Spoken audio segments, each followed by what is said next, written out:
Mums ir pēdējā trešā sekcija, un tā ir sekcija par šķirni un tās nozīmi tālāk, ne tikai audzēšanā, bet arī pārstrādē un vēl citos procesos. Un te arī būs diskusija, cik tam visam ir liela nozīme. Es tur vairāk reizes esmu minējis, tajā manā pasaulē tam ir tagad ļoti izšķiroša nozīme, jo viss sākās ar cenu un šķirni. Un es pieņemu, ka arī pārtiks ražošana un viss lielā industrija, kam tas tiek gatavots. Es domāju, tas arī ir viens no tādiem galveniem jautājumiem, kas tad ir tā šķirne. Un tātad, noteikti pārstrādē ir savi kritēriji un kvalitātes prasības, un tad attiecīgi pēc tā arī skatās. Gribētu aicināt, tātad mums ir tēma, vai šķirnē ir nozīme pārstrādē, tāda arī ir, un aicināšu Ilonu Dambiņu-Bicku no Latmalt prezentēt, ja ir atnākusi. Ir Ilona, jā, Kalso. Jā, lūdzu, nāciet. Tātad, vai šķirnē ir nozīme pārstrādē?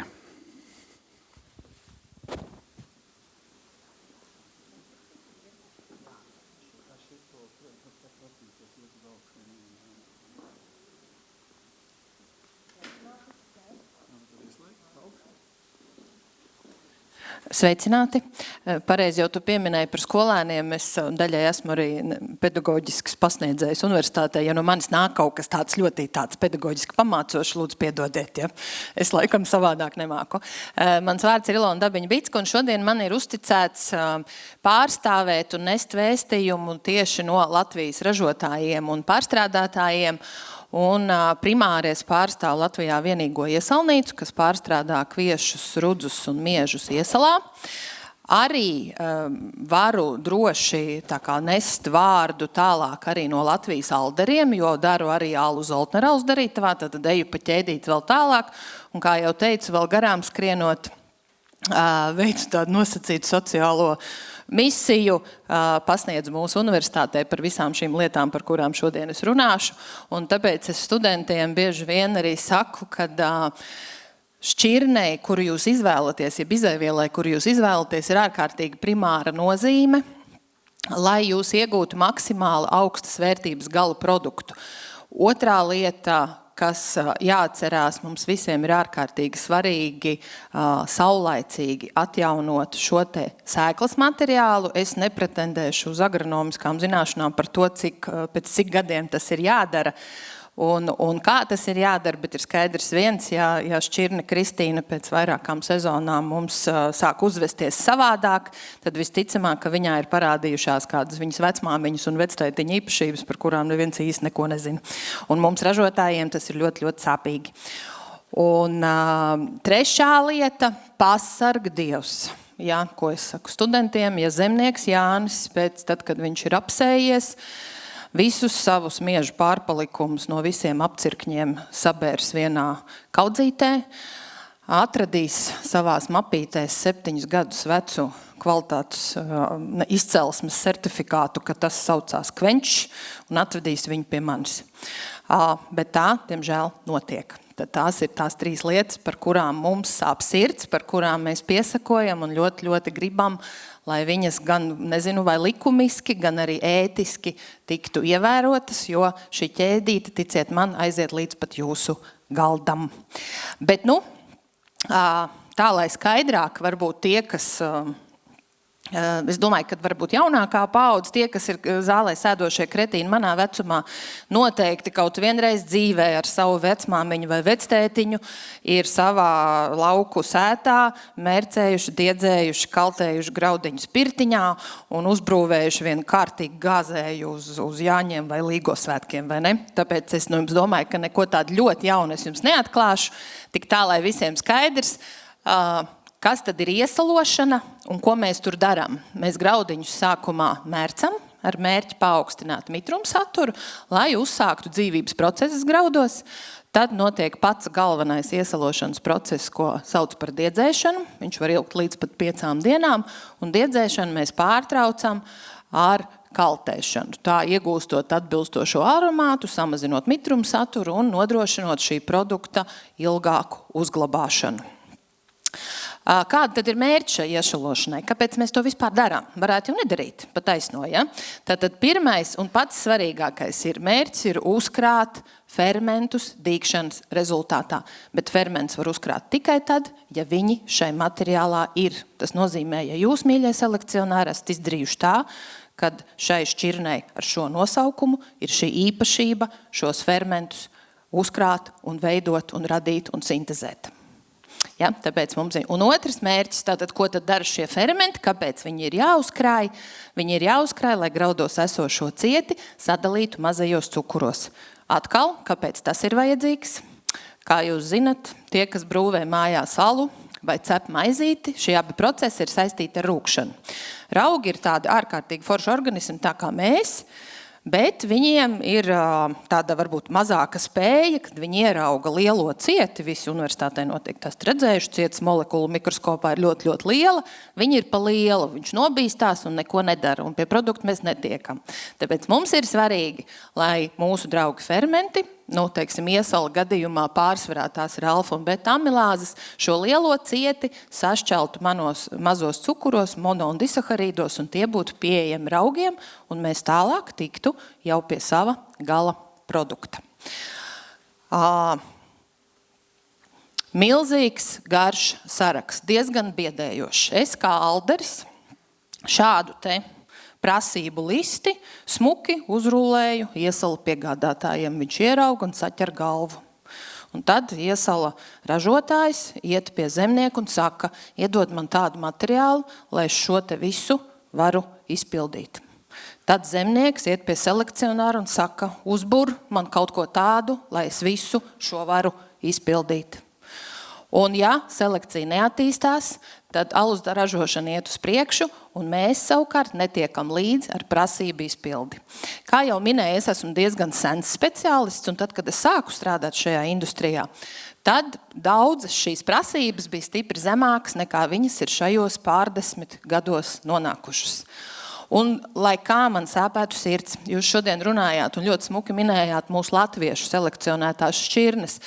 Piemēram, ja mēs runājam par miežiem, tad tas, man liekas, bija Ansis, kas mums vēl bija Kristaps, laikam, tā bija Ziemas. Bet abava, vai ne, bija alus šķirne. Bet, diemžēl, piemēram, otrās ailītes ekstraktvielu saturs, tām šķirnēm bija knapi 78%. Protams, priekš tiem laikiem tas bija ļoti labi. Pagājuši daži gadi, un ar mums neviens alderis nerunā, ja mēs vispār nevaram iedot vismaz 80. Tādos, ja mēs ņemam jau Eiropu un Vācijas perspektīvu, tas ir 83–84% ekstraktvielu. Kāpēc? Elementāri ekstraktvielas ir alus. Alus ir nauda. Viss, vai ne? Viss nonāk pie ekonomikas un pie matemātikas. Tātad viņi atnāk pie manis ar šādu sarakstu. Te jums ir salīdzinājumam divi iepirkuma rādītāji.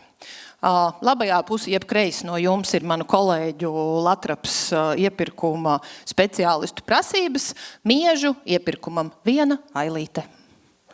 Vienkārši, vai ne? Nekādi iespringumi. Savukārt otrā pusītē ir iesalnīcas miežu iepirkuma prasības.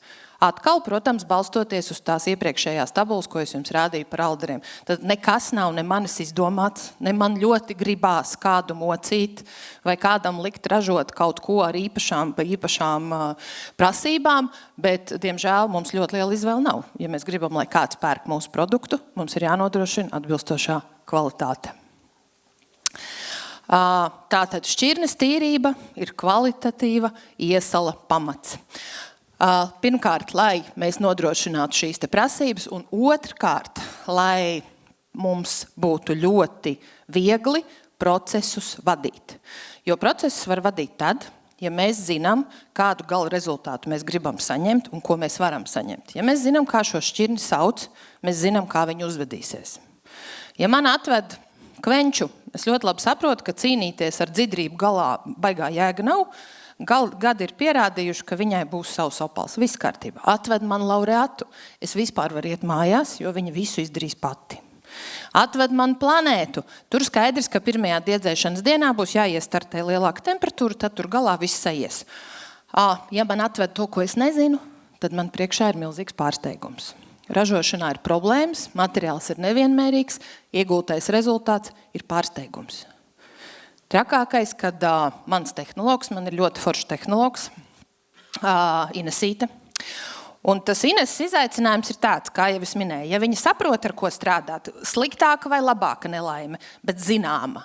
Tātad te laikam jums kā selekcionāriem ļoti stingri ir jārunā par šo te izsakojamību, jeb spēju pierādīt, ka tā tiešām ir tā šķirne. Tas ir tas, ko es minēju par to rosolu. Jo, ja atnāk rosols, tad studentiem es tā tēlaini, kā es mēģinu piemēru teikt, piemēram, man te ir 2 smukungi. Mana Inese ar jums 2 aiziet uz krogu. Viss baigi forši. Jūs sēžat, izdzerat katrs pa pintai alus, Inesīte ar jums sēž pie galda. Un viens no jums pieceļas kājās, aiziet pie muzikanta, sāka viņam likt banknotes aiz kaut kur kabatas, uzšauj vēl pa ceļam smukai oficiantai pa mīkstumiem, sāk dancot, balli sākusies. Otrs no jums, cilvēki abi līdzīgi, bet abi ar dažādu vielmaiņu, ar dažādām uzvedības normām un reakcijām uz lietām, vai ne? Ar graudiem jau tāpat, it kā līdzīgi.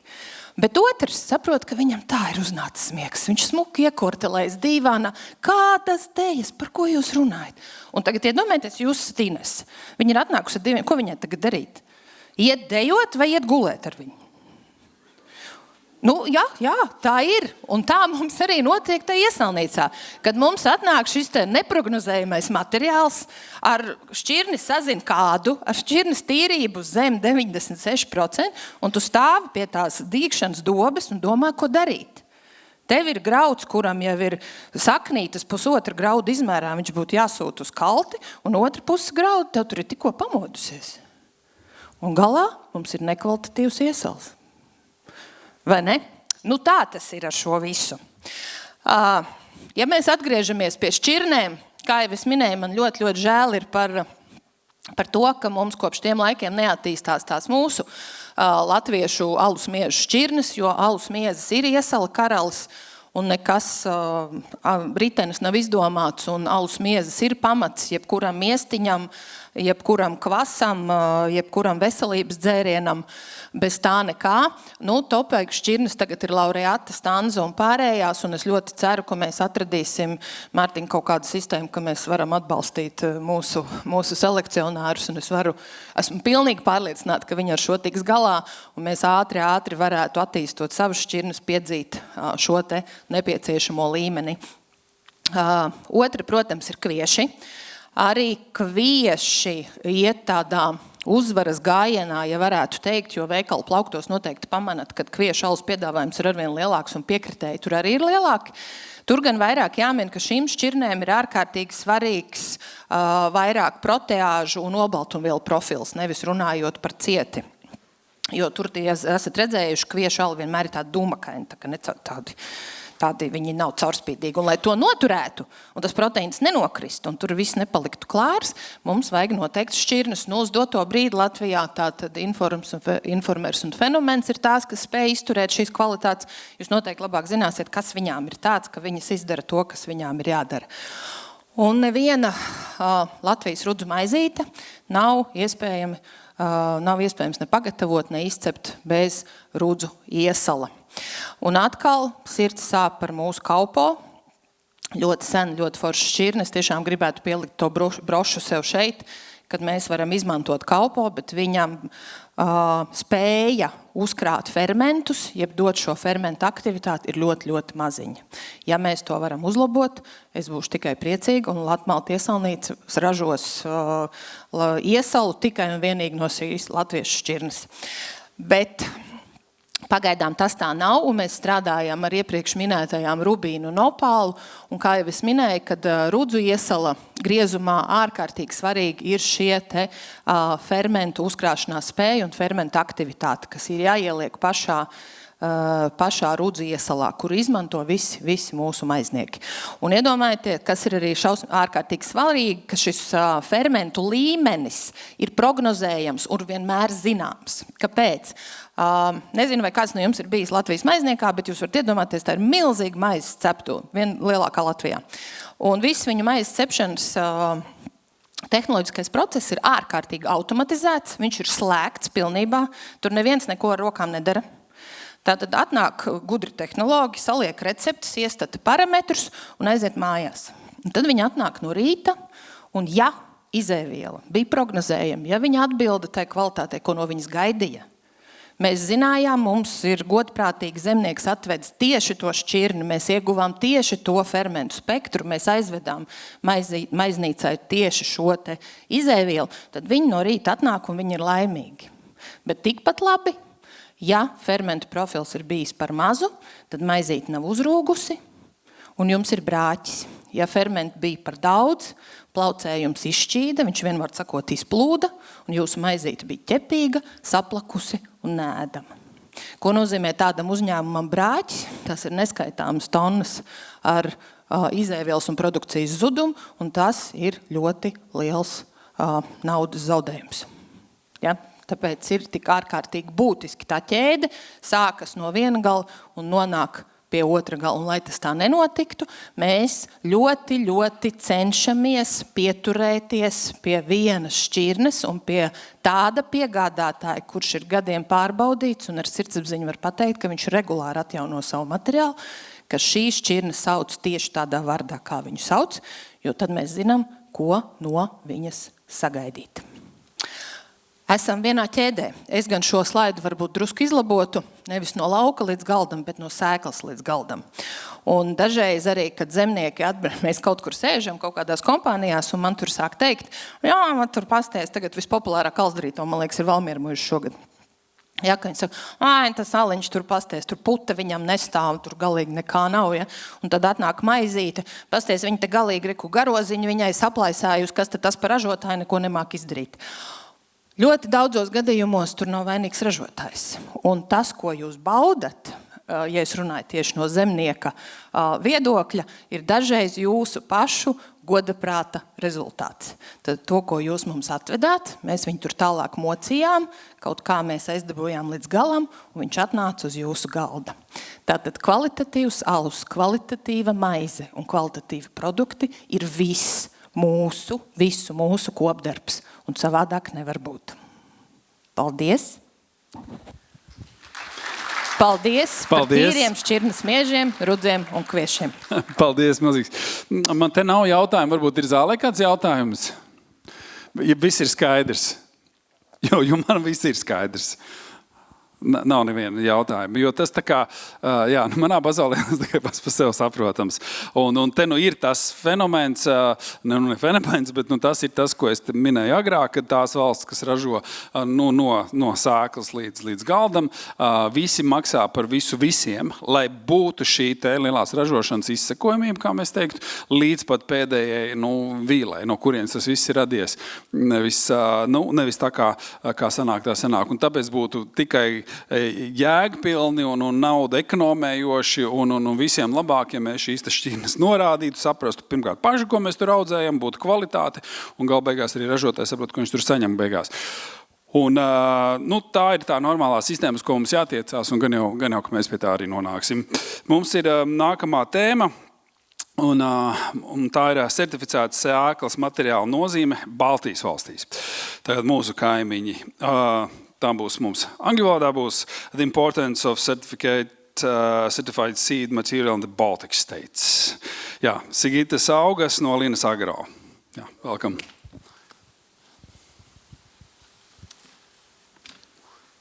Good afternoon.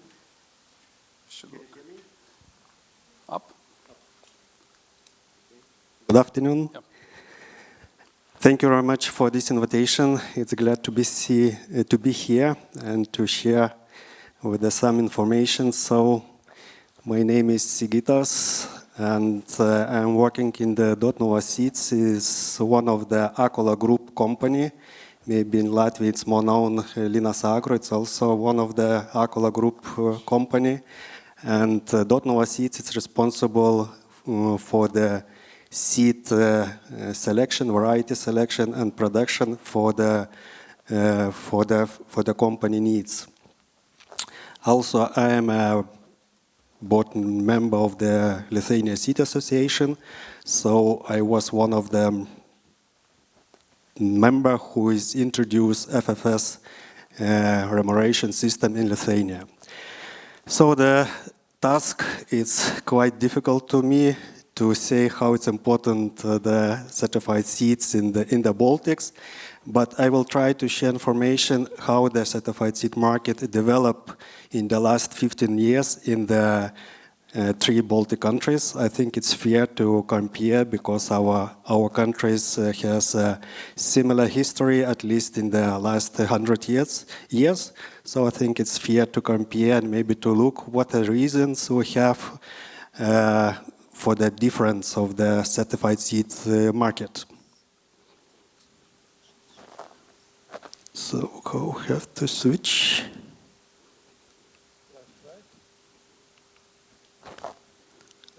Okay, it's too fast. Okay.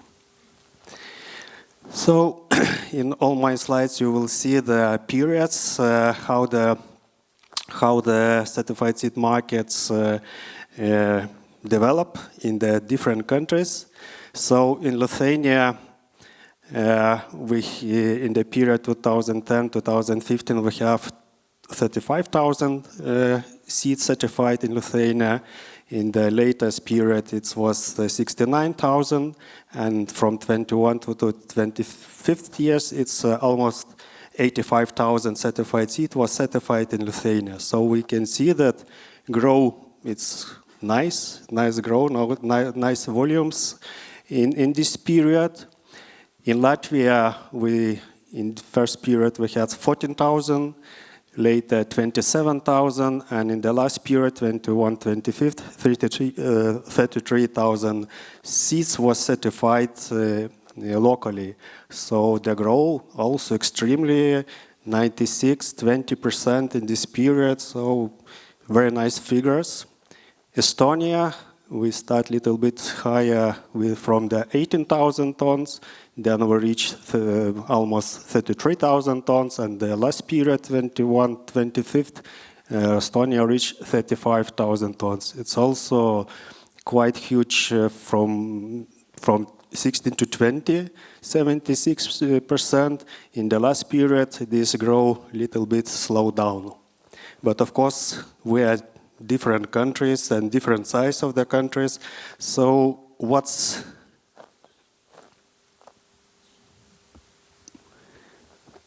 is the reason for this increasing? And the first reason what I find that during these 15 years, it's increase the area for the main crops. This is the area for the cereals, pulses, rape and corn, and it's also quite a lot increase the area, and that's also was one of the reasons why the certified seeds amount in each country it's also increased. So in Lithuania, from 1.4 million in the last 5 years, we reach 1.8 million, so 400,000 additional hectares for cereals, rape and corn was increased. Latvia, it's also increased quite big numbers, from 711,000 hectares. In the last period, it's increased almost to the 1 million hectares. It's also quite significant increasing on the areas. Estonia, it's a little bit less, from 400,000 hectares increased till the almost 500,000 hectares, but nevertheless, this figure showing that increasing area needs for the certified seed is also was one of the reasons why we have big increase on the certified seeds. But most important thing, what increased the volumes of the certified seeds is that the farmers year by year start to use on the fields more, or to sow on the fields more certified seeds.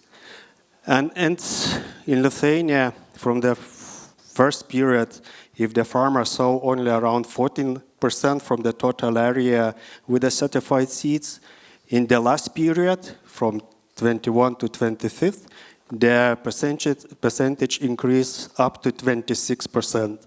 So that means that Lithuania cereals area is around 25%. It's planted with the certified seeds. Latvia starts from 11%, and the last period, my calculation is showing that it's around 18% of the area it's sown with the certified seeds, with the seeds which is produced and certified locally. The best situation is in Estonia. They start with a higher percentage, with a 27%, 2010 and 2015, and now they have around 40% area. Cereals, pulses, it's not included rape and corn, area which is planted with the certified seeds. So we are neighbors countries, but still we have quite a huge difference in the using of the certified seeds. And what can be reasons for this difference? Of course, I think it's a lot of or many of them, but I tried maybe to show 1, 2, 3. In each country, we have a support from the government for certified seed, but this support system is working a little bit different. In Estonia, the farmers qualify to the support. They have to sow certain area for certified seed. At this time, 15% area farmer has to sow with the certified seeds if he want to get support for these items, for the certified seeds.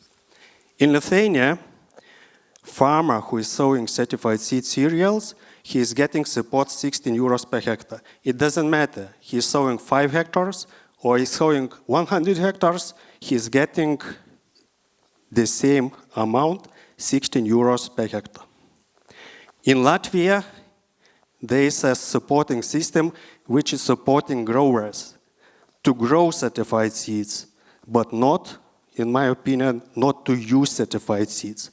And this thing, I think it's very important to motivate farmers to use certified seeds. Who is growing, who is preparing, I think they will find a solution for that. Another thing, if the seed is going out from the Latvia, that means that this money you are supporting with the Latvian money, you are supporting foreign countries' farmers.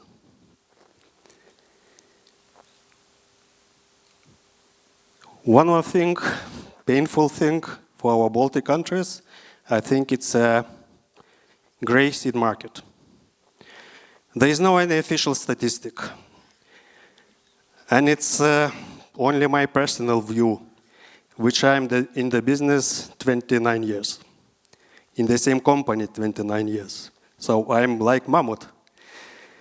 And from my personal view, I think where is the lowest using the certified seed in this country is the biggest problem with the gray market. It's personal when I'm talking with the colleagues, with the experts, with the farmers. So it's my personal feeling that the best situation with the controlling of the gray market, it's Estonia. The worst situation, it's Latvia. And in the middle, Lithuania. And of course, from our side, as we are producers, not we, but as our community who is producing certified seed, we have to care on the quality 110%.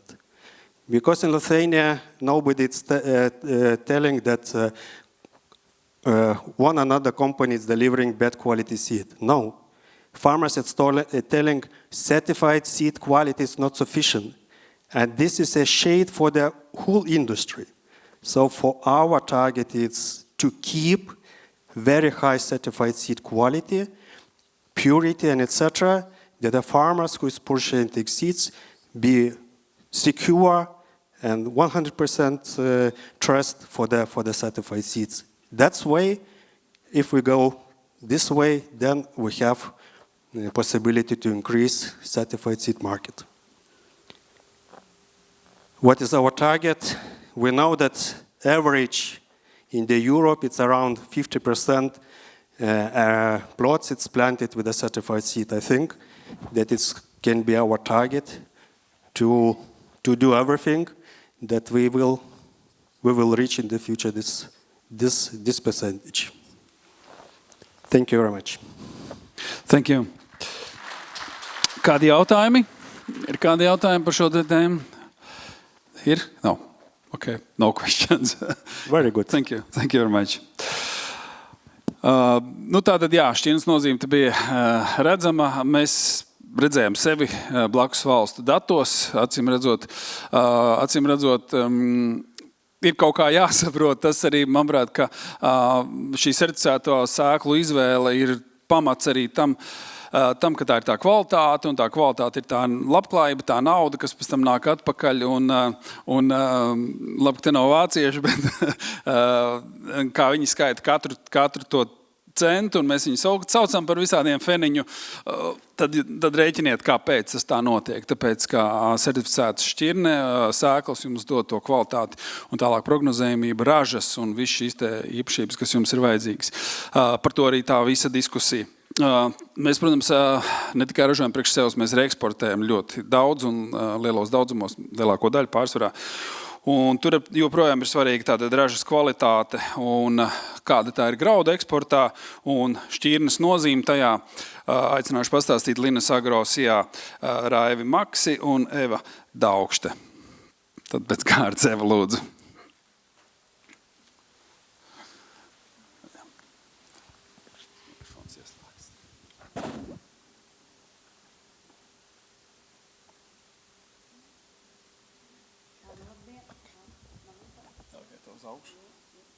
Labdien! Labdien visiem! Šodien man ir tas gods pārstāvēt Linas Agro uzņēmumu šajā konferencē. Esmu Eva Daugšte. Un, jā, kāpēc šis ir svarīgi? Droši vien tādēļ, kad grauda eksports ir viens no Latvijas tautsaimniecības asinsrites, tā varētu teikt. 23% 2025. gadā tieši tik daudz, tik liels svars bija graudaugu eksportam Latvijas tautsaimniecībā. Un tad varbūt šodien tādā mēģināšu vieglā valodā, vieglos saprotamos terminos, tā teikt, iznavigēt cauri šiem te nemazāk vieglajiem eksporta līkločiem graudu biznesā.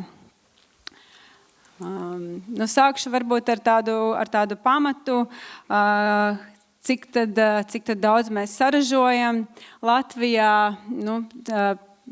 Rādu jums centrālās statistikas pārvaldes datus. Pēdējo 6 gadu griezumā varam skaidri redzēt, ka gadu no gada, protams, raža atšķiras, bet atbildot varbūt uz jautājumu, kāds ir bijis 2025. gads lauksaimniekiem, tad, protams, visiem, kas pirmais nāk prātā, kad ir bijis smags gads. Smags, grūts. Visi atceras šīs te gadsimtu ilgiem neredzētās lietavas tādos apmēros, kādas vispār droši vien neviens meteoroloģijas centrs vēl nebija reģistrējis.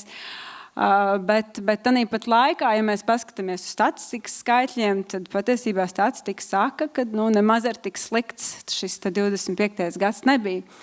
2020. gadā Latvija uzrādīja šo te rekordu, pārsitot 4 miljonu graudu kopražu, tad neba šīs te lietavas.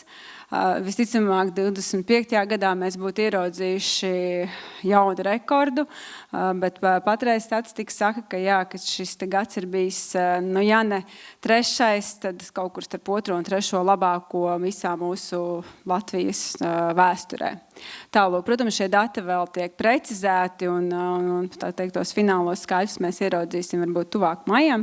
Vēl tiek aplēstas zirņu un lauku pupu šī ražas iegūmas, bet kopumā, graudaugi ir demonstrējuši kopumā par 7% labāku kopievākumu nekā 24. gadā. Vēl nedaudz iedziļinoties sējumu platību, tā teikt, sadalījumā. Var arī šie skaitļi rāda ļoti labu ainu. Pat ja 25. gadā šis platības samazinājums graudaugos mēs redzam, ir mazāks kopējās apsēto platību apmērs, tomēr ziemaskvieši, pateicoties 24. gada rudenim, demonstrē stabilu izaugsmi, tā varētu teikt. Un pateicoties ziemaskviešiem, esam spējuši noturēt savu latiņu diezgan augstu. Protams, 25. gada pavasaris savukārt bija īpaši nelabvēlīgs vasarāju sējai, kā rezultātā tāpēc mēs nesasniedzām iespējams šo te jauno rekordu. Vēl nedaudz ieejot dziļāk, tā teikt, centrālās statistikas pārvaldes datos, mēs skaidri redzam, ka pēdējo 20 gadu laikā Latvijā kviešu platības turpina pieaugt, un jau pēdējos 20 gadus, bet pēdējos 7-8, kvieši ir stabili ap 70% graudaugu platībās tiek audzēti kvieši. Iedziļinamies vēl dziļāk niansēs, tad redzam, ka 2025. gadā tieši ziemas kvieši veidoja tātad 75% no visas graudaugu kopražas, summā tie bija 2,4 miljoni graudu, ko mēs saražojām.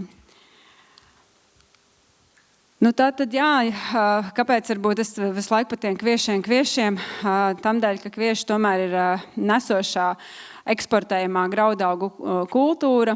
Latvija eksportē vismaz 80 līdz 90% graudu ražas, un savukārt no šiem 80-90% gadu no gada ap 93% šajā te eksporta portfelī, tātad tie ir kvieši, kam sako rapsis, auzas un rudzi.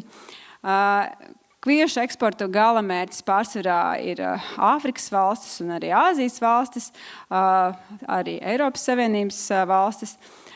Rapsi mēs pārsvarā eksportējam kādai no Eiropas Savienības valstīm, tātad Nīderlanda, Vācija, Dānija, apvienotā karaliste, kas vairs nav Eiropas Savienībā. Rudzus lielākoties eksportējam uz Spāniju, Dāniju, Vāciju, Igauniju, Beļģiju. Un pēdējo gadu laikā, auzas ir parādījušās arī, tā teikt, top 4, varētu tā teikt, un tās nonāk arī Spānijā, Vācijā, Beļģijā, Nīderlandē, lielākoties tās ir Eiropas valsts. Šeit varbūt atkal centrālās statistikas pārvaldes dati par to, kuras tad ir tās mūsu eksporta gala mērķu valstis. Rādīšu vairāk gadu griezumā. Vēlāk pastāstīšu, kam dēļ. Man interesanti likās salīdzināt 2022. un 2023. gadu, kas kopumā bija tādi varbūt relatīvi normāli gadi. Redzam, ka top 1. vietā, kur nonāk mūsu saražotie graudaugi, tā ir Nigērija, Spānija. 22. gadā tā vēl bija arī Saūda-Arābija, un tad vesela strīpa ar dažādām gan Eiropas, gan ne Eiropas, dažādas eksotiskākas valstis, varbūt pasaukšu tad Mozambika, Dienvidāfrika, Marika, ļoti tāli gala mērķi.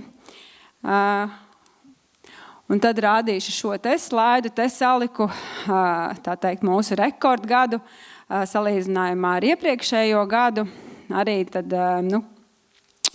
joprojām topa augšgalā redzam atkal Nigēriju, un tad arī to pašu Saūda-Arābiju, kas jau ir tuvie austrumi, tā nav Āfrika. Otrā pusē 24. gads mēs redzam, ka kaut kā mainās šie te mūsu gala pircēji, bet jau kurā gadījumā šie te skaitļi rāda milzīgu tātad koncentrāciju ka mūsu graudi dodas uz kādu no Āfrikas kontinenta valstīm, un beidzamajos gados mēs jau redzam, ka arvien mazāk mūsu top 10 figurē, piemēram, tuvo austrumu valstis. Gadus 11 atpakaļ mēs eksportējām arī graudaugus uz tādām valstīm kā Irāna, bet šīs visas valstis vairs nav absolūti mums interesantas. Un jā, kas tad ir šie graudaugu eksportu ietekmējušie faktori? Atkarībā no tā, kādu kvalitāti izaudzējam, atkarīgs ir arī tas, kur tad dodas mūsu izaudzētie graudi. Pēdējo 15 gadu dinamika apstiprina sekojošu, tā teiktu, tēzi.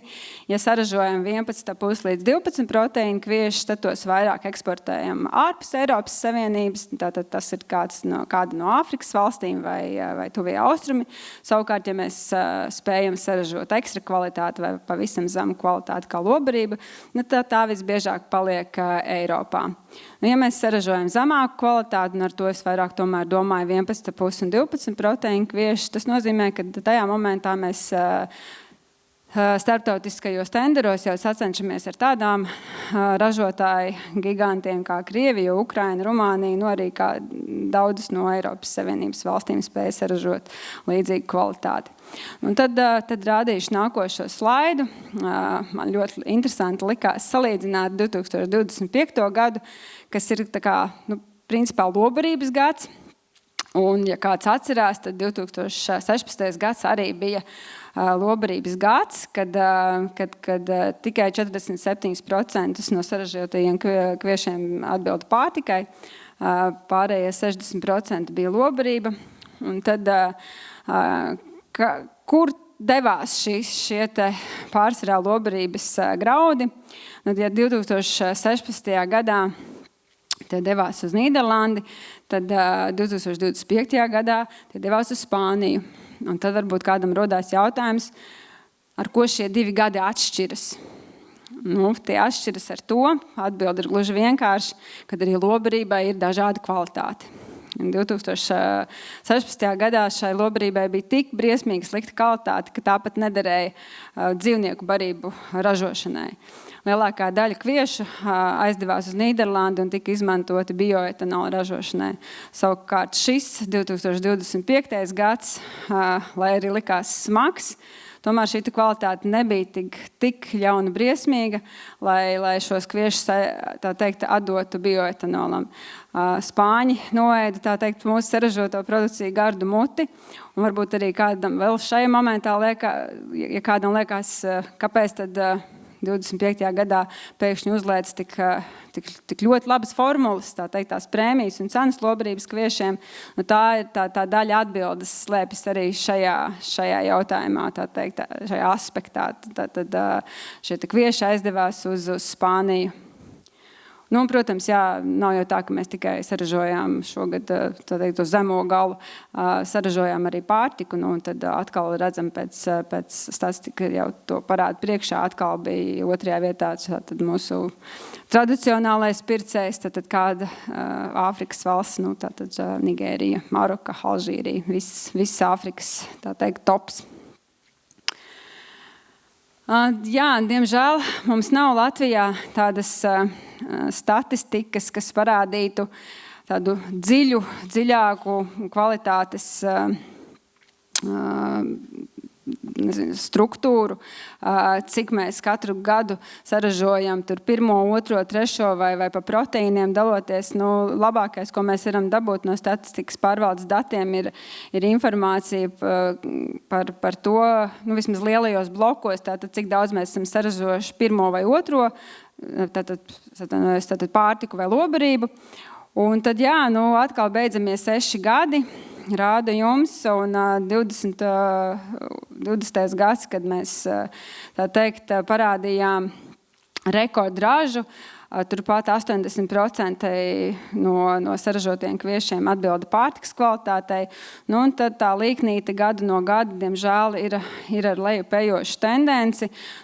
Kā jau minēju, 2025. gada dati vēl tiek apkopoti, bet tādā sajūtu līmeni arī to, ko mēs kā iepircēji redzam, ka tomēr, jā, tā tendence, kā jau teicu, ir ar nedaudz lejupējošu līkni. Vairāk nevaram saražot tik daudz pārtikas graudus kā lobarības. Un nevienmēr tur ir vainīgi šie laikapstākļi. Arī mēs Linas Agro kā graudu iepircēji redzam savā tā teikt, pirkumu portfelī, kad gadu no gada arvien mazāk ir šie ekstra kvalitātes kvieši, arī 13,5 proteīnu savos pirkumos redzam arvien mazāk. Un tas arī kaut kādā mērā parāda to, kad apstiprina to, ko jau rāda varbūt statistika, kad kopējā tendence ir lejupējoša, kad arvien vairāk mēs saražojam šos 11,5 un 12,5 proteīnu kviešus. Lobarības gads ir mums laiku pa laikam, kas ir laikapstākļus, varam vainot pie tā, tīpaši 2025. gadā, bet kopējai kvalitātei, diemžēl, ir, kā jau minēju, lejupējoša tendence. Ja paskatāmies arī uz Lintas Agro eksporta virzieniem, visbiežāk tie ir tie paši, šeit ir pēdējie 2 gadi, tās pašas jaunu valstis, ko es saucu, rādot šos sākotnējos slaidus, tā ir Nigērija, Alžīrija, Maroka, Angola, Kenija, Dienvidāfrika, Senegāla, tad lielākoties tas ir kāds no Āfrikas kontinenta valstīm. Protams, kaut kāda daļa arī paliek tepat Eiropā, bet tā ziņa, ko mēs gribam nodot jums kā varbūt ražotājiem un nozares pārstājiem, ir tas, ja mēs zaudējam šo spēju saražot atbilstošu kvalitāti, tad citām valstīm ar to nav problēmas, tad kā Ukraina, Krievija, arī citas Eiropas valstis to spēj.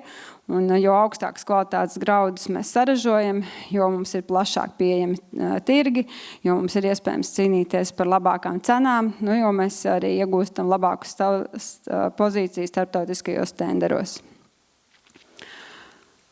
Un tad tāds arī interesants moments, paturpinot kvalitātes tēmu, kādas tad ir šīs augstās eksporta prasības, ko no mums visbiežāk prasa mūsu pircēji. Un laiku pa laikam arī mūsu piegādātāji, lielākoties tie ir zemnieki, arī jautā, kāpēc jums tur tāds kvalitātes parametrs vai šāds kvalitātes parametrs. Protams, visbiežāk mēs tiekam salīdzināt ar kādu no konkurentiem, kuram tur ir kaut kādas zemākas kvalitātes. Tad es domāju, ka paskatoties uz šo slaidu, es ceru, ka daudzas atbildes jau ir priekšā. Tad, ja mēs gribam pārdot 12,5 proteīnu kvalitātes kviešiem, tiem noteikti jāatbilst. Tam jābūt 12,5 proteīnam, pirmkārt, nevis 12 vai 11,99. Tāpat arī tilpuma masai ir jābūt 77. Es nesaukšu gluži katru no šiem parametriem, bet tie visi ir mūsu priekšā. Bet tad skaidrs, un šie pat nav visi parametri. Es tos varētu noteikti papildināt ar vēl smalkā drukā, līdzīgi kā iepriekšējie referenti rādīja par tiem alus miežiem. Tieši tāpat arī mēs varētu papildināt vēl ar visādām mini-specifiskām prasībām, kuras mēs pat neievietojam zemnieku līgumos. Tā tas, diemžēl, ir. Ja mēs gribam būt konkurētspējīgi, tad mēs nedrīkstam, tā teikt, nolēst šo latiņu. Un, ja pats ir Dievs, kāds tirgu uzzina, kad Latvijas kādam eksportētājiem ir problēmas ar graudaugu kvalitāti, tad, diemžēl, tas ir sekundžu ātrums.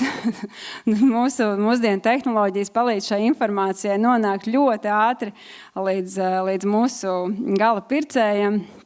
Un reakcijas parasti ir zibenīgas. Mēs uzreiz jūtam, ka tā ir papildus kāds survējers, jeb kontrolieris pie kvalitātes, papildus kaut kādas vēl tur analīzes tiek pārbaudītas. Tad tur nevar cerēt uz to, ka mēs kaut kā jau izlīdīsim. Visbiežāk jau nē.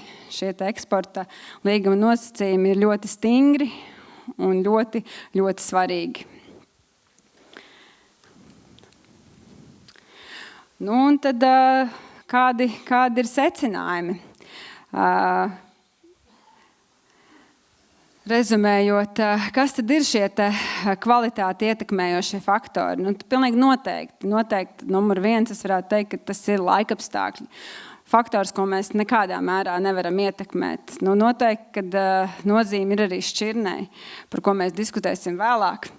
Tieši tāpat arī nozīme ir šai agronomiskajām tehnoloģijām. Bet šo 3 faktoru kopums, kā lai pasaka, tas ir tāds kā valis, no kā ir atkarīgs no tas, ko mēs saražosim un kam mēs pārdosim. Tātad kopā ar Latviju, Lietuvu un Igauniju mēs esam viens no lielākajiem mīksto kviešu ražošanas reģioniem Eiropā, turpat aiz Francijas un Rumānijas. Mūsu attīstītā infrastruktūra palīdz mums saglabāt mūsu konkurētspēju un nepazaudēt graudaugu kvalitāti, sākot graudienu ceļu no lauka līdz pat ostas termināliem. Un tātad mēs Latviju pēdējo 20 gadu laikā esam ieguvuši reputāciju, atpazīstamību ar savu darbu, ar savām spējām nodrošināt labu, augstas kvalitātes produkciju visai pasaulē. Un mēs visi šajā nozarē, tā teikt, darbojošie, esam atbildīgi par šo gala produktu, lai nepazaudētu savu reputāciju, jo reputācija ir strateģisks aktīvs. Tā kā paldies visiem! Paldies! Jautājumi? Kādi jautājumi nav? Ir jautājumi? Nav jautājumi? Jautājumi? Okay. Tā. Kas mums paliek ar jūs kolēģis? Ja turpinās? Neturpinās. Viena pati viss iznēs un redz. Paldies, liels. Paldies, ja turpināsim, tad vēlāk mazliet ir diskusija. Jā, okay. Faktiski, jā, šie tie galvenie jautājumi par kvalitāti. Un šī brīdī varētu atvērt arī šo te pašu, tālu neiet, šo te diskusiju jautājumu. Es gribētu mazliet par šo te parunāt, mazliet, lai padalās arī ražotāji no savas puses par to, cik no šķirnei ir vai nav nozīme. Un gribu aicināt uz panelī tātad Dobels Dzirnavnieki, Kārlis Krūze, Latraps Sāra Vinterē, lūdzu, Lazdiņi, Elvis Lazdiņš, Līnas Agro, tātad Eva atpakaļ uz diskusiju, un Baltika Agro Jānis Žugris un Skandagra Romāns Dvorkins. Un milzīgs panels mums būs. Ja, un no ķelmēniem, es nezinu, man liekas, ka ķelmēnā šodien netika, ja? Kaut kas netika šodien. Okay. Tad kotiņi, Aldis Ločmels, Aldis bija, redzēju, jā. Jā, ieņemiet vietas, lūdzu, nāciet, es pavirzīšos. Pavirzīšos uz šito pusi, kā jums tas sanāks. Jā, kā nāc tāpatās šito pusi. Tā, mikrofoniņi tur ir pieejami. Jā, varbūt katrs var ņemt mazliet, kā saka, vārdu pie sevis un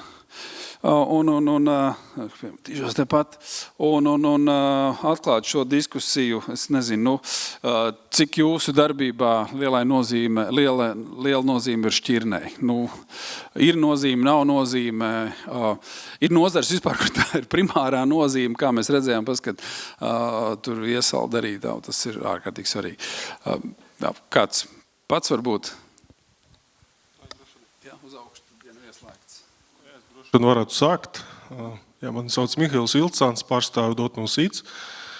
Esmu valdes loceklis, jā, un es teikšu tā, ka šķirnei ir ļoti liela nozīme. Pirmkārt, mēs strādājam ar tām šķirnēm, ko mēs tepat Latviju izaudzējam, jā, bet jāaktualizē šodienas tematu. Protams, daudz ir runāts ap un par šķirnēm, kā viņas tiek veidotas, kā viņi nonāk līdz gala patērētājiem, bet ļoti maz ir īstenībā aizskarts tas temats, kur arī mans kolēģis no Lietuvas ir pasvitrojis tieši par to pelēko tirgu. Jā. Un es teikšu tā, ka ja mēs gribam veicināt jaunu šķirņu rašanos, jā, mums tomēr vajadzētu pievērst tam ļoti būtisku uzmanību. Un es teikšu tā, ka pieņemsim pāris dienas atpakaļ, es sastapos tādu interesantu parādību, jā, tagad sāk aktivizētas tirgus. Un pilns SS ir ar sludinājumiem, ja, kad var atrast ne tikai manas šķirnes, bet arī mūsu sadarbības partneri vai konkurentu šķirnes, ja, par ļoti smieklīgām cenām. Un tad ir jautājums, cik mēs esam aizsargāti. Ja mēs runājam par mūsu valsts, kā saucamo, iekšējo drošību, ja tādas šķirnes nonāk ar to kvalitāti, kas tur ir pieteikta, ja, ok, bet kurš tad cīnīsies ar sekām? Un atkal jautājums, vai distribūtori būs gatavi ar tiem pašiem graminicīdiem nākam gadu iet un aizsargāt tos sējumus. Un nākamais, ko mēs tur saražosim. Un pēdējais, protams, mums ir eksports, un ko mēs pārdosim. Es neticu, ka šis fakts netiks reducēts jau sāknē, ja valsts kontrolēšu iestādes nesaks to darīt. Mēs nesaražosim, būs slikti. Un tas ir tāda mana nostāja, un es kā pārstāvis gan Dotnuvas Seeds, gan arī būdam Seklu asociācijā, cenšos ar to cīnīties. Bet mēs neesam pa vienam nekas pēc būtības. Mums jācīnās kopā. Un es domāju, ka te ir ļoti daudz labu kolēģu un arī agronomu, kas spēj pievērst tam uzmanību, un mums visiem jābūt skaļiem.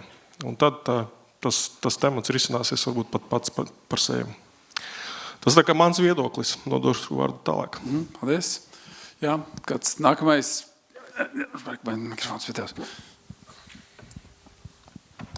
Kārlis no Dobels dzirnavnieka, dzirnavu un graudaugu ražošanas vadītājs. Ļoti labs pamatiņš ir sēkla, ir certificēta sēkla, ir attiecīgi strukturēta graudaugu audzēšana.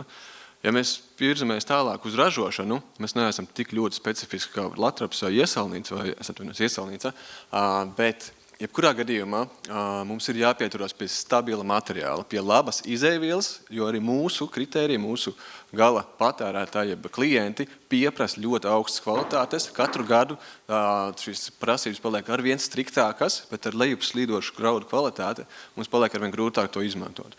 Mēs kur atdaramies? Mēs atdaramies samazinātā ražošanas kapacitātē.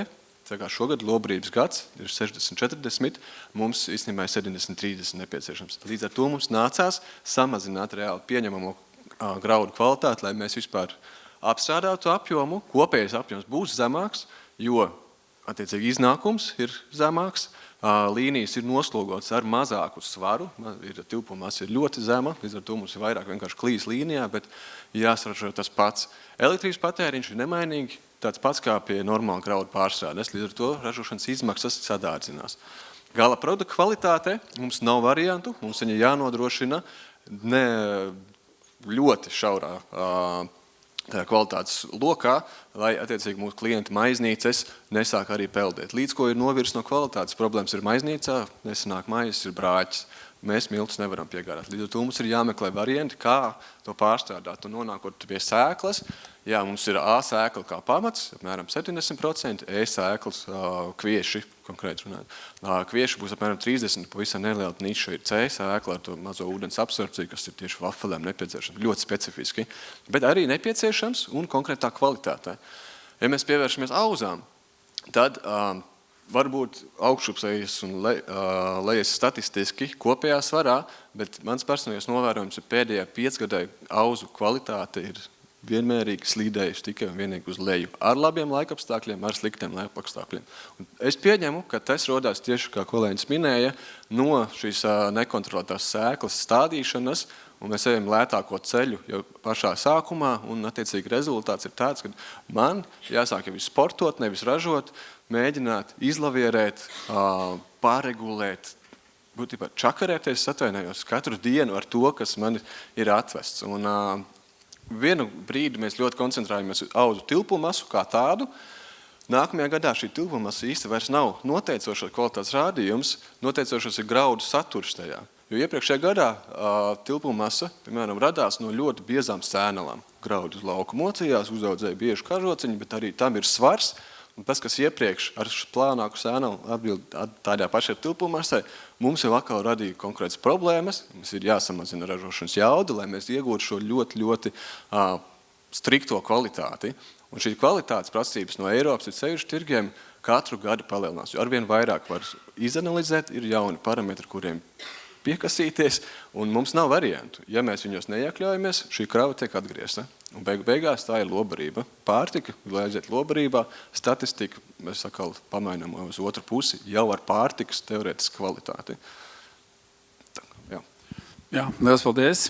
Ja ir kaut uzreiz jautājums, uzreiz jautājiet, sūtiet man te vai jautājiet.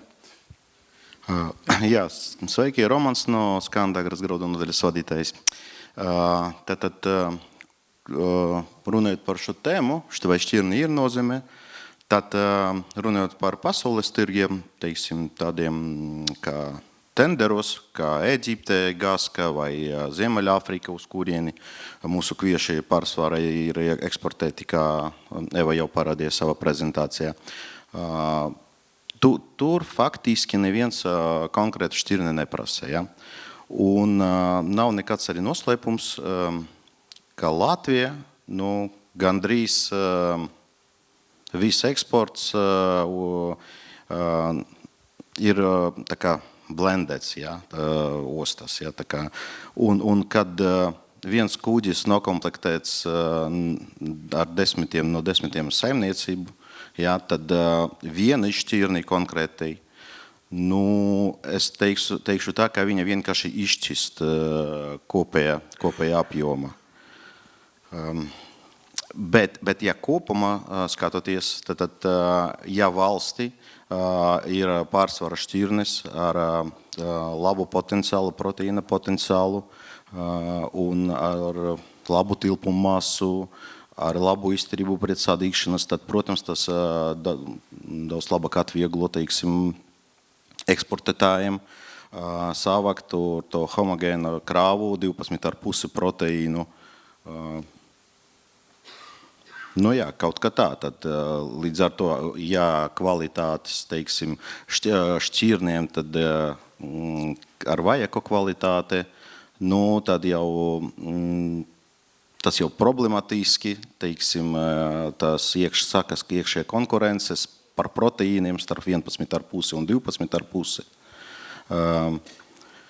Un tā starpība, cenu starpība var palielināties arī tā kā kaut kā tā. Jā, paldies par jūsu viedokli. Es zinu, ka jūs nezināt šķirnes, bet varbūt atgriežoties pie tā, jūs zināt šķirnes. Tas ir tas jautājums. Es tā kā visi izvairās, jo es nezinu, saklausītā asociācija noteikti zina, kuras šķirnes audzē. Jūs galā varat nezināt uz tā kuģa, tas ir saprotams, bet, ja jums saka, ka mašīna ar 4 ritiņiem un visi 4 velkošie, paaugstināta, tad tas izstās pēc džipa, tas ir SUVs būs, visticamāk. To jau jūs zinat. Un attiecīgi ir attiecībā uz šķirnes, kuru īpašības paģēra šo kvalitāti, kas jums ir vajadzīga. Tā ir tāpat tilpumās, tāpat proteīna saturs un tam līdzīgi. Varbūt var pakomentēt to, varbūt jūs varat ieteikt tās šķirnes vai vismaz vairākus vai klāstu vai tam līdzīgi. Jānis Žuks, Baltika Agro, graudus tirgo jau 30 gadus. Es no kompānijas, kas pārstāv jau minēto Skagen. Uz šo jautājumu atbildēt jā un nē īsti nevar. Šajā sakarā arī nedaudz pastāsts, kad notiek tiesas sēde un aizstāvamais ilgi un dikti runā, un tiesnesis paliek dusmīgs un saka, nerunājiet tik gari, atbildiet jā vai nē. Un šis cilvēks saka, ziniet, tiesnesis ir situācijas, ka nevar atbildēt jā vai nē. Tiesnesis saka, nē, tā nevar būt, sakiet jā vai nē. Un tad viņš saka, atbildiet uz mani jautājumu ar jā vai nē. Vai jūs joprojām turpināt sist savu dzīves draugu? Tad iedomājieties, vai jūs varat katrs atbildēt jā vai nē. Vai jūs joprojām turpināt sist savu dzīves draugu? Jo jautājums ietver atbildi. Viņš apgalvojumu ietver. Jā, tā kā jā vai nē. Vai jūs turpināt zakt? Atbildiet ar jā vai nē. Tas ir labs, jā. Attiecībā uz šķirni, jā. Tā kā, pirms 30 gadiem, kad galvenā eksporta tirgi bija, teiksim, konkrēti Spānija, tad viņi prasīja konkrētas šķirnes, vismaz dominēt, lai 90% vai cik lai būtu. Otrs ir tas, ko Eva neparādīja, varbūt tās līdz galam zem tiem vārdiņiem UCC par kvalitātes prasībām. Diemžēl mēs kā tirgotāji daudz teiks, ka tā nav, bet mēs nākam zemniekam pretī un mūsu iepirkuma līgumos visu kvalitātes rādītājs, ko prastam, mums mēs neuzrādām. Ja atceraties, pirms 20 gadiem bija tāds zelena indeks, W. Jā. Pēdējo gadu līgumos vairāk iekšā tāda nav. Tur, kur mēs eksportējam, mēs nodrošinām arī tādu rādītāju PL, jā, kur ir problēmas. Bet idejas, ka šie rādītāji ir pavadošiem šķirnēm. Un ir svarīgi, teiksim, ja pirms 30 gadiem attiecībā pret Vāciju, kas bija tajā mirklī tā kā pārtikas graudu galvenais eksportētājs, mūsu cena bija apmēram 10 līdz 15 eiro zemāka. Tad pēdējos, teiksim, 10 gados mēs principā atšķiramies cenā tikai par kuģa frakta likmes lielumu. Tie ir no 1 līdz 3 eiro, atkarībā no uz kuru, cik liels kuģis un uz kuru tirgu iet. Bet svarīgais tas, ka šie WPL un citi rādītāji ir saistīti ar šķirni. Un mēs rēķinamies, ka Latvijā tiek audzētas šīs augstākās kvalitātes šķirnes, līdz ar to mēs tos rādītājus varam izturēt. Protams, ir mirkļi, kad viņi ir uz robežas, jā, bet tā kā šo šķirni mēs tā kā neprasam, bet idejas, ka viņi ir svarīgi pa eksportu. Protams, ir specifiski pēdējos gados, teiksim, Francijā ir viens ražotājs, kas meklē konkrētu vasaras rapša šķirni, kur ir šīs aminolāzes ir savādāk, teiksim, attiecīgi viņam tālāk produktiem prasa. Tas pats arī attiecās uz pupām, bet tie ir salīdzinoši mazi pārstrādātāji uz specifiskiem tirgiem, un kur mums ir problēmas šīs partijas konkrēti savākt, jo tā kā arī jau kā iesaulnīcas vadītāji runāja, tad tajā brīdī, kad tu esi gatavs piemaksāt pa visu šo piegādes ķēdi kaut vai dažus eiro šo šķirni, tad pēkšņi vairākiem piegādātājiem parādās šī šķirni, ja kaut gan viņš īsti nav pircis. Jā. Bet atkal šis pircējs pie mums atnāk tajā brīdī, ka viņš Francijā nav spējīgs vietējā tirgū savākt šos graudus, jā, tad viņš atnāk un saka, vai jūs varat? Bet viņš saka, mēs tevis to kuģi gribētu ņemt kaut kad tur novembrī, varbūt janvārī. Tu atrodi vietu, kur viņu novietot atsevišķi, ja, tas atkal ir papildus izmaksās un beigās to, ko viņš ir gatavs tā kā no savas izpratnes vairāk maksāt, to mēs visu beigās kaut kur iztērējam pārvietošanā, glabāšanā, naudas cenā, citās lietās. Paldies, paldies. Jā, lūdzu. Sveiki. Jā, esmu Sāra no Latrapas. Un es vairāk varbūt šim jautājumam pieskaršos no agronomiskās puses, vai šķirne ir nozīme. Tad, protams, jā, šīs dienas garumā šim jautājumam mēs pieskārāmies ļoti daudz, un es domāju, tā atbilde ir, protams, ka jā, ka šķirne ir nozīme. Jau uz to skatās tā, ka Latvijā mēs meklējam savu, pieņemsim, šķirnes, kurām ir laba ziemcietība, kuras labi pielāgojas dažādiem laikapstākļiem un tam līdzīgi. Tad mums arī nevajadzētu aizmirst to faktu, ka jāskatās uz to arī ir saimniecības kontekstā. Jo mums arī, lai gan Latvija ir maza, tad reģionāli tie laikapstākļi atšķirās un attiecīgi, jā, pēc saimniecības reģiona atrašanās vietas un arī pēc tā, kā tiek apsaimniekota zeme, būtu arī tam jāpielāgo šķirnes izvēle. Tas, protams, atspoguļojās kvalitātē. Tāpēc arī, protams, svarīgi ir veikt visādus izmēģinājumus, un to arī mēs darām Latrapsī, un pieņemsim, veidojam arī izmēģinājumus, kur nav augu augšanas regulātoru un fungicīdu izmantošanu, un tur tieši mēs varam ļoti labi redzēt šķirņu ģenētisko potenciālu, kuras šķirnes, pieņemsim, attiecīgi pie zemākas apsaimniekošanas intensitātes parāda sevi labāk. Jā, tāpēc es domāju, tur noteikti varētu teikt, ka jā, šķirne ir nozīme arī no agronomiskā aspekta. Paldies, jā. Jā, Elis Lazdiņš, es pārstāvu divas pasaules. Viena ir zemnieku saimniecība un agronomiskā pēc būtības. Un es pārstāvu arī fondu, kur mēs dibinājām pāris gadu atpakaļ, kur lauksaimnieki nāk ar savām idejām un mēs veicam pētījumus. Un tad viens no šiem pētījumiem ir tieši šķirņu salīdzināšana, kur pagājuši gadu mums bija 20 šķirnes un šoruden ir iesācis jau 34, no kurām daļa ir pārstāvētas mūsu tirgu un daļa ir jaunas. Tā kā, tas vien pats par sevi apliecina, ka šķirne ir svarīga, bet caur humoru ir cilvēki un pieļauj lauksaimnieki, kuram ir vienalga ar kādu mašīnu, viņš brauc un ko viņš mugurā velk, tā kā varbūt kādam arī nav. Bet tā šķirne vijās cauri tam visam ar to, kad ko uzpircējs no mums vēlās. Un pāris gadu atpakaļ šī šķēre starp augstas kvalitātes vai ekstras un B grupas kviešiem bija diezgan maza. Tad jau tā šķēre ir aizgājusi pārdesmit eiro un skaidrs, ka visi iet atpakaļ šī te augstas kvalitātes kviešu virzienā.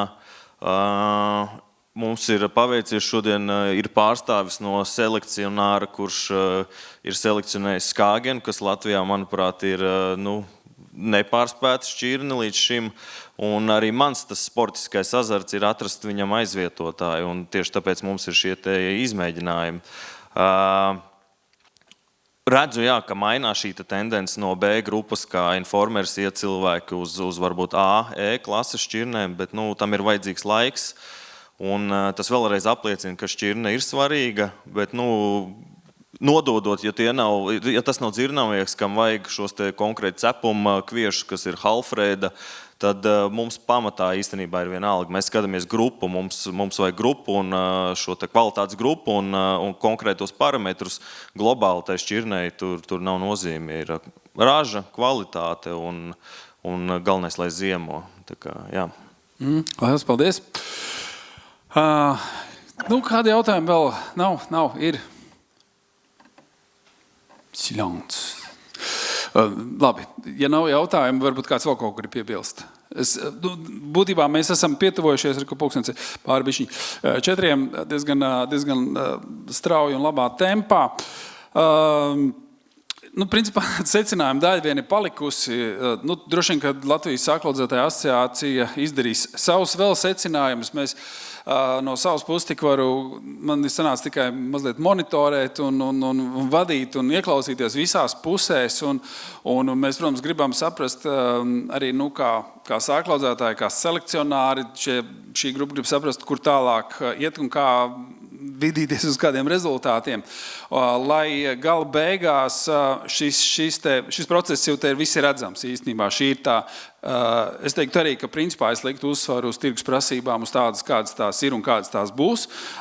Tirgus izmainīsies un mainās un kustās. Cilvēki parasti nemainās, ja ēst bagatas no rītiem, to mēs saprotam, kur tie daļa, kur aiziet produktu.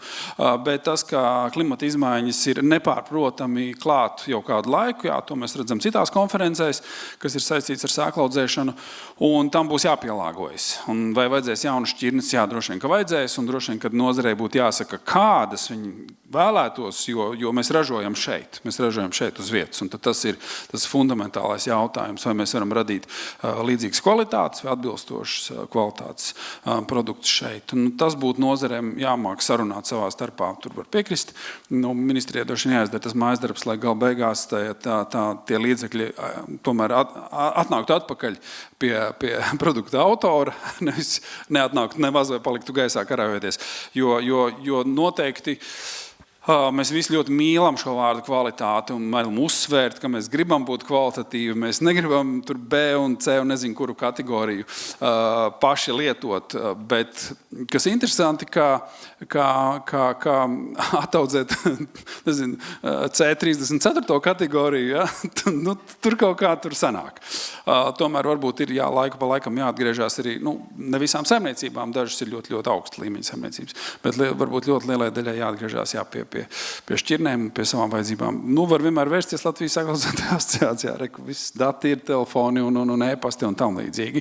Droši vien, ka darbs turpināsies ar ministriju un visiem pārējiem, un te ir jau daži labi konkrēti priekšlikumi, te ir arī no Zemnieku saimnes, man liekas, labs priekšlikums, un noteikti būs vēl kādi. Anda kaut ko gribās piebilst no sāklaudzētāju asociācijas.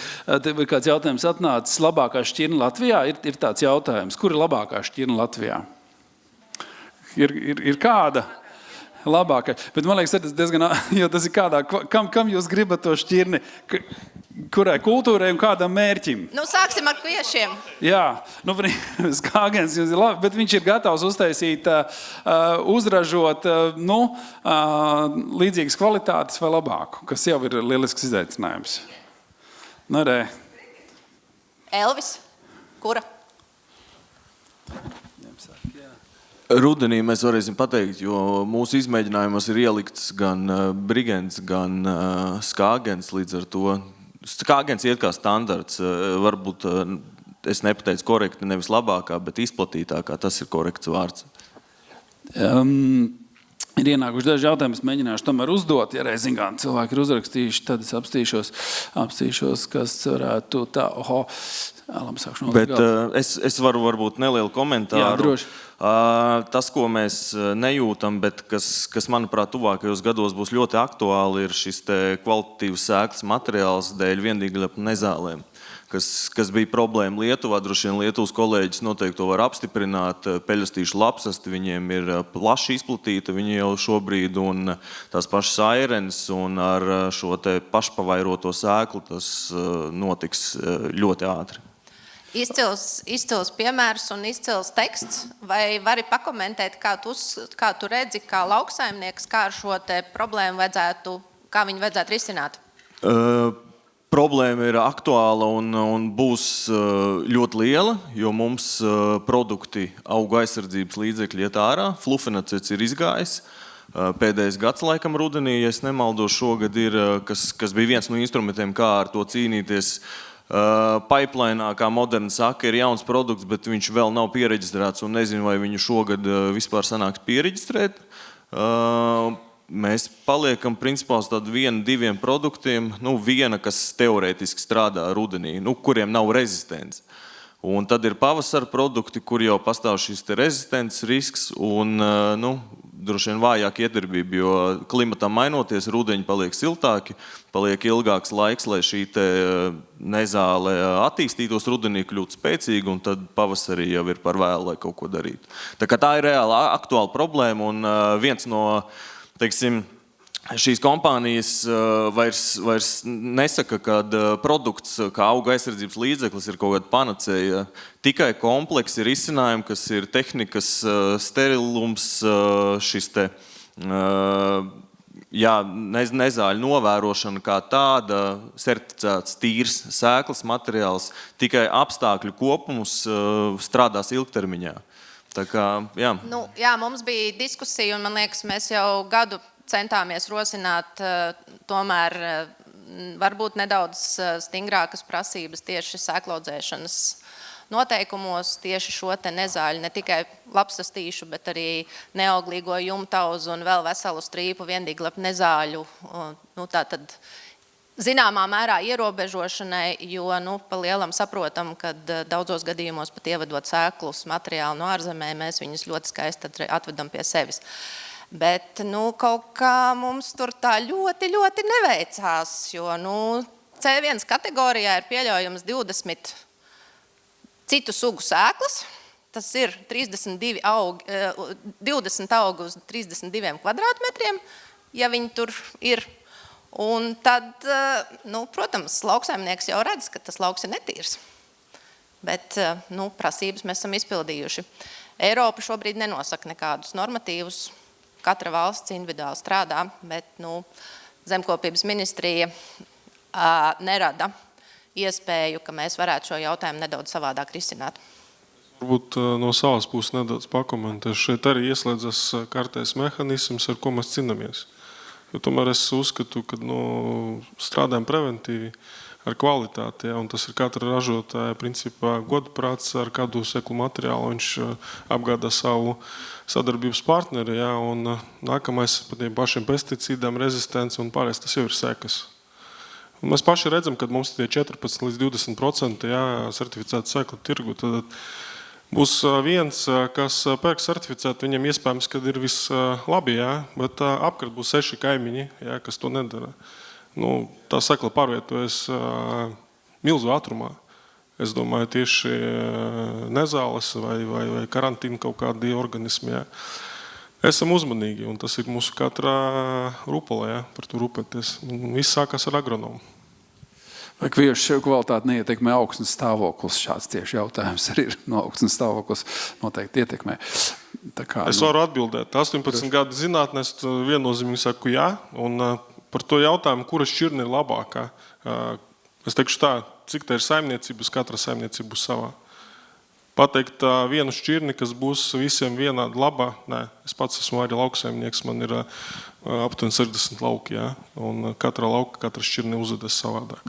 Tā kā tur viennozīmīgi pateikt nevar, bet ir vidējie. Jā, ir šķirnes, kas tiešām parāda sevi labi, bet katrai šķirnei var pielāgot arī agrotehniku, lai sasniegtu maksimumu, ko viņa vispār bioloģiski jums var iedot, bet tur ir jāstrādā agronomam. Vai neizpildās nosacījums, ka izvēloties jaunāks un ražīgāks šķirnes tiek upurēta graudu kvalitāte? Ir tur korelācija? Augot ražai, var tikt iespaidots arī proteīna iznākums. Kurā gadījumā. Bet arī pārējie parametri, protams, tiek būtiski ietekmēti. Tomēr jauna selekcija iet uz to, kad mēs skatāmies tos pārskatus, teiksim, pie šķirņu izvēles, kad mēs mēģinām dabūt laukā to pašu labāko, tad mēs skatāmies kompromisu šķirnes. Tas ir pats svarīgākais. Paldies. Reku Dobelei, kāds jums konkurence raksta? Šitādi jautājumi. Svarīgi, lai Dobele neturpinātu izmantot monopolu situāciju auzu nozarē. Svarīgi, lai attīstās savus pārstrādes arī citos uzņēmumos. Jūs kā Dobele nevarat turpināt izmantot monopolu situāciju auzu nozarē. Svarīgi, lai attīstās auzu pārstrāde arī citos uzņēmumos. Reku, jūs esat patraucējuši kādam. Es jautājumu zīmi neredzēju, tikai tam vienīgi. Bet tu vari atbildēt uz apgalvojumu. Tam ir 2 auzu pārstāvji, tas ir Dobeles dzirnieks un Rīgas dzirnieks. Dobele. Rīgā viss notiekās. Jā, bet atgriežoties, varbūt pie tās šķirnes vairāk, es gribēju sākumā teikt, ka jā un nē. Jā, ir tas, ka mums ir nepieciešams dažādas kvalitātes ar dažādu struktūru, un nē, ir tas, ko kolēģis minēja, kad viena tā pati šķirne dažādos laukos uzvedās pilnīgi savādāk. Man arī personīgi nav mīļākā šķirne, kura šogad bija ļoti izteiksmīga, apjomīga, fantastiski strādāt. Nākamajā gadā to pašu šķirni mēs saņemam arī kā jau lobarību, vai tai pašu gadu ietvaros mēs viņu saņemam kā viena no visām 4 grupām. Bet par tirgus to situāciju mēs varam pēc tam telefonu numuru atstāt. Tas normāli. Tas viss kārtībā. Tā jābūt. Šis arī tāds šķētrisks jādams, cik no Linas Agro iepirktiem graudogiem Baltijas valstīs paliek Baltijā un tiek izmantot vietiem patēriņam, piemēram, ķekavas vistu barošanai. Cik paliek? Cik lieli tā ķekava? Visi jūs saražot. Jā, es īstenībā bišķiņ gaidīju šādu jautājumu. Es zinu, ka citri graudu uzpircēji Latvijā tik daudz neeksportē, kā Linas Agro diezgan daudz eksportē. Bet Ķekava Foods, kā mūsu arī Akola grupā ietilpstošais uzņēmums, diezgan daudz pērk paši. Paši pērk arī no Lietuvas nedaudz, un Latvija ļoti maz, 2-3% atstāja Latvijā vietējiem, un varbūt vietējiem, es nezinu, bet korekti teikt savējiem. Jā, tāds ir ļoti, ļoti neliels apjoms, jā, maz. Kopā Ķekava Foods varbūt iepērk līdz 50,000 pa vienu gadu. Tas nav tik jauni daudz. Tas ir interesanti. Mums vienmēr tas nacionālais jautājums tāds ir svarīgs. Kaut kā varbūt varam kaut kā jāiedomājās par to, ka mēs esam liela, milzīga Eiropas Savienības valsts grupa patiesībā, un mēs esam visi savienotie trauki. Un tā patiešām ir interesanta sistēma, jo tas nav tā kā mēs Latvija esam tā kā viena pati saliņa, un tad mēs visu saražojam, visu apēdam paši un sev uzkrājam, un tad vēl drošība, un tad mēs visu tikai bet tas ir normāli, jo mēs esam tādi fundamentāli viensētnieku valsts, un tas atkal ir labi, jo tā viensēta savukārt ir ļoti labs tāds drošības garants kādreiz, jo tās saimniecības spēja būt pašpietiekamas.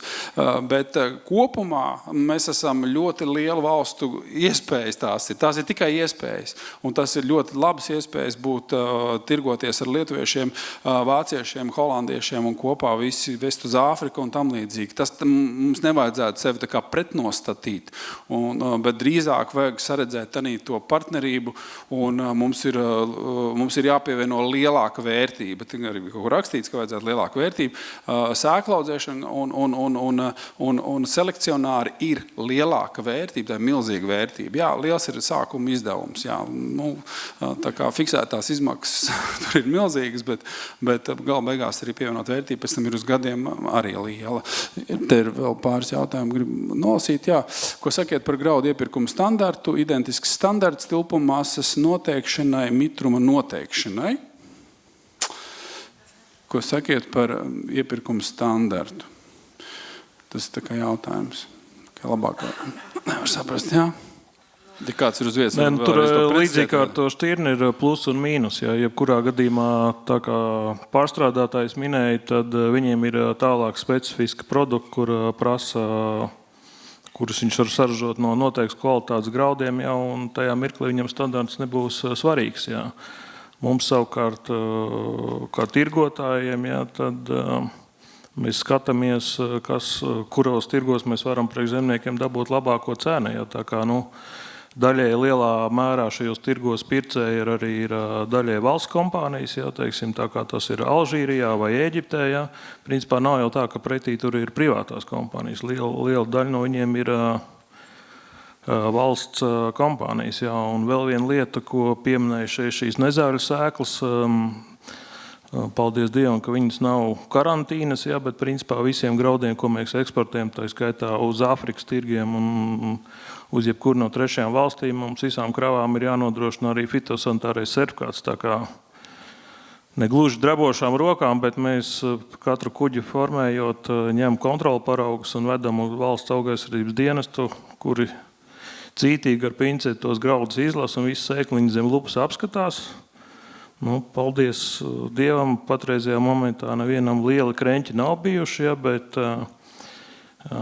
pagājušā gada beigās mēs aizsūtījām kopā ar citiem uz Taizemi 62,000 tonnas kviešu, ja, un tad pirmā pārbauda bija ar jautājumu. Ja, tā kā, tas viena lieta, kas patreiz nav tik aktuāla, bet viņa var nākotnē būt, jo, piemēram, principā no Alžīrijas tirgus pirms 5 gadiem mēs salīdzinoši maz sākām vēst, jo ir tāds back damage, kas būs latviski? Bet nevis insekti. Konkrēts kukainis, ja, kas vairāk dzīvo it kā Ukraina, Krievijas dienvidi. Un tur viņiem bija limits šī valsts iepirkuma tenderos 0,1. Un principā visu laiku mēs tirgojām, un mums likās, ka tas ir pats par sevi saprotams, ka mums viņa nav, bet apmēram 5 aptuveni gadu atpakaļ mums kuģos pārsniedza šo normu.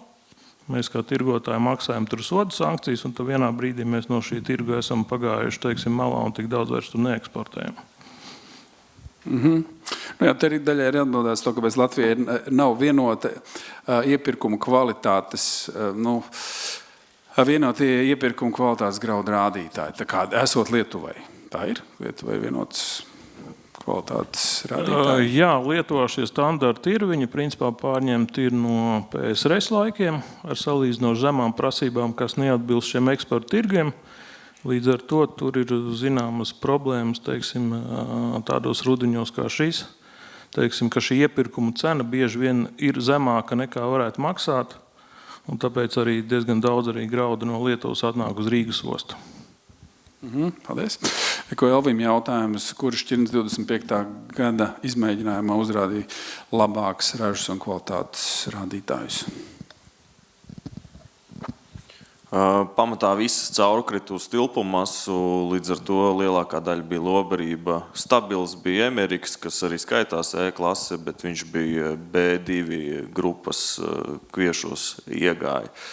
Tā kā ražas rādītājos bija Syngenta šķirne, SC Transition, un tad bija kādas, kas nav pārstāvētas Latvijā. Jā, paldies. Vai Lietuvā Dotnavas projektam ir rapšu selekcija? Kas to lai varētu būt?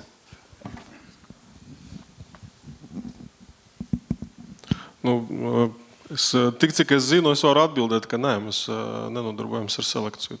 Tur tādas lietas nenotiek. Paldies Dobelē par iespēju graudam radīt pievienotu vērtību. Nepieciešami vēl kādi 5 uzņēmumi Latvijā tādi. Tas jūs paši 5 vēl varat atvērt. Ja? Tā kā, jā, paldies par jautājumu. Latvijā ir 5 kompānijas un katrai savu metodu tilpuma masas noteikšanai. Tā ir? Tas būtu dīvaini, vai ne? Idejiski ir tātad 2 metodas. Ir ekspresa metoda, kur nosaka, principā, ir 3 kompāniju ražotie iekārtas. Tas ir Infratex, Foss un Pfeifers. Un tad ir šī standarta metode, kas, cilindrs, kur respektīvi tā tad ir šī nosākamā šaiba, kas rada vakumu, iebirst graudi. Jūs paņemat, pēc tam nosarot un šos gramus pārvēršiet tilpummasā. Ja? Tā kā, bet tas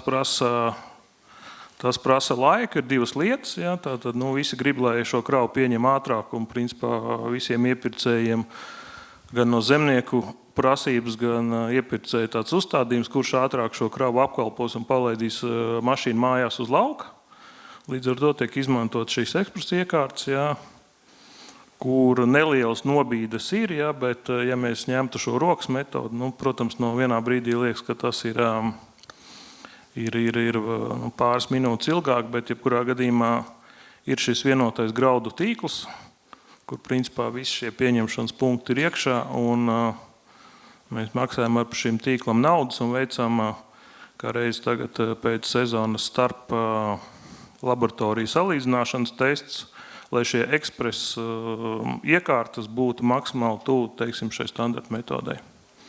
Tā kā, bet reāli es redzu tikai divas metodas. Jā, paldies. Ja Dotnuva saka, ka LV esot baigā ēnu ekonomikas sēklām, tad kāpēc Dotnuva uzbūvējuši te rūpnīcu? Kāpēc neuzbūvējāt citur? Paldies par jautājumu. Saksim ar to, ka vispār galvenie iemesli, atcerēsimies to, ka Lietuvā arī mums ir milzu rūpnīca, kas pakāpeniski sāk sasniegt savas kapacitātes. Un pat tikpat, cik gan Igaunijā, gan Lietuvā tomēr ir augšana. Nevis Igaunija un Lietuva, bet Igaunija un Latvijā ir certificēta sēklas augšana, kaut arī nav baigi liela. Tad ir vajadzīgs papildus jaudas, un tad mēs esam uzbūvējuši vienu no lielākajām Austrumu Eiropā ražotnēm, kas strādā gan priekš Latvijas vajadzībām, gan arī priekš Igaunijas vajadzībām. Tas, kad mēs esam viena no sliktākajām pozīcijām, dēļ tā, ka tas certificēts sēklas tirgus tomēr attiecīgi ir procentuāli mazāks nekā kaimiņu valstīs, bet mēs ceram uz to labāko, un tad, kad kopā mēs varēsim uzlabot to situāciju, jo potenciāli šim biznesam ir milzīgs. 2 reizes mazāks. 24, jā. Tonāžu ziņa vēl vairāk. Jā, rekā. Ir kur tiekties, Igauni, nav kolosāli, nav tālu jātiecās, tepat līdz ziemeļiem, aizbrauks pie viņiem, uztaisīs konferenci. Vēl kāds jautājums? No zāles droši varat jautāt, ja ir vēl kaut kas? Nē, jā, Andi. Tad secinājums sadaļā kā turpināsies, jo mazais secinājums no šodienas. Paldies visiem par izturību. Tad sev es atzīmējusi selekciju un šķirne, tad tomēr mums ir nacionālā drošība. Vai visi to atbalsta? Vismaz klātesošie. Saka, ka jā?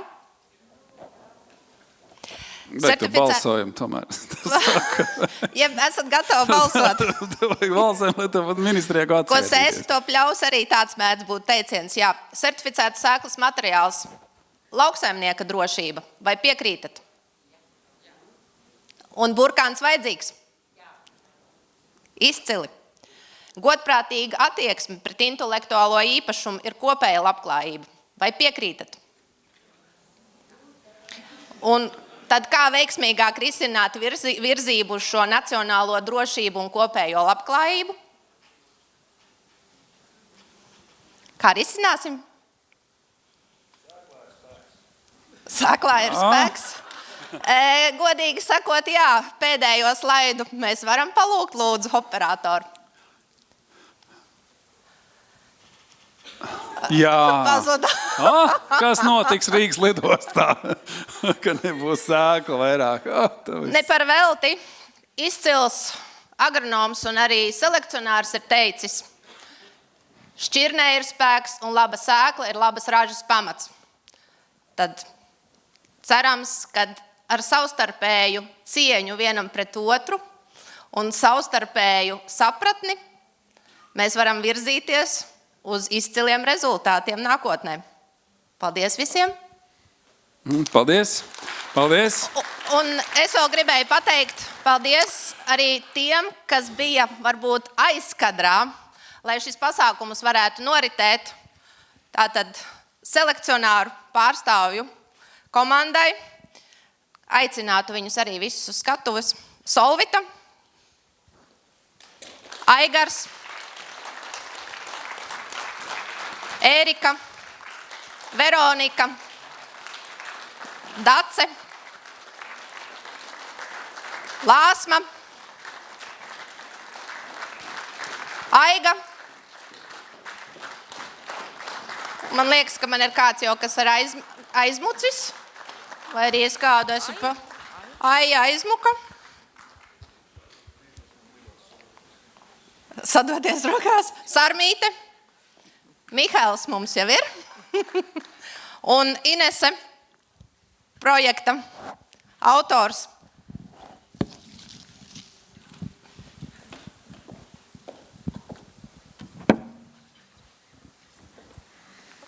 Paldies.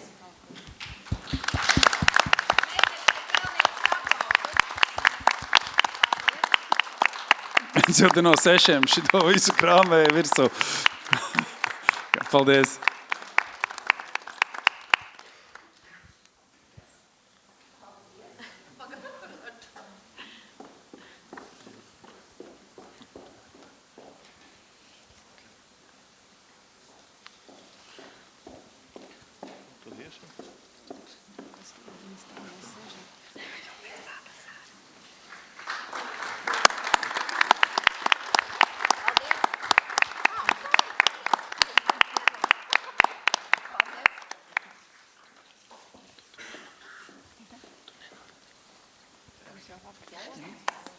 Paldies.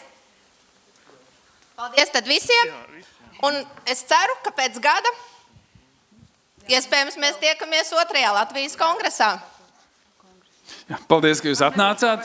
Paldies, ka jums bija pacietība, laiks un cerēsim, ka viss attīstīsies un mēs kļūsim varenāki, bagātāki un labas ražas pamats beidzot izpildīsies. Mēs vairs necīnīsimies ar laikapstākļiem.